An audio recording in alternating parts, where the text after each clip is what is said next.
now going for a ride in our 1967 Chevy Camaro convertible.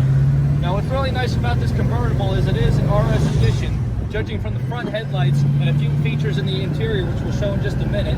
But going back to the exterior, featuring the SS style hood, hideaway headlights. As you can see, they did have the, I want to call it the bumblebee stripe coming from the front, including a pinstripe that they added down both of the sides, having that really nice shiny torque wheels on it, and a white power top.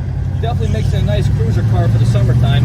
Moving on to the interior now, 4-speed manual, 3-spoke wooden wheel. Of course, as you can see, another feature of the RS is the 3 gauges down inside the console.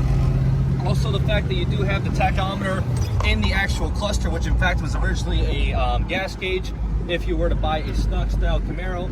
But other than that, one of the nicest things I like about this car is the fact that it came with the original AC Delco radio, AM FM radio.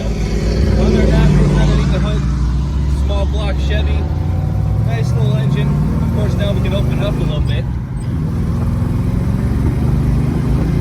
No hesitation in the motor. Going through all 4 gears, and everything is just pretty in this car. Even the bucket seats.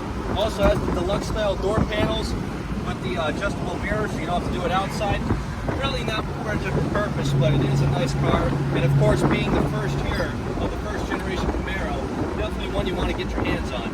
Other than that, now we're just going to get it safely turned around and up on the lift, so please stay tuned to see the underneath.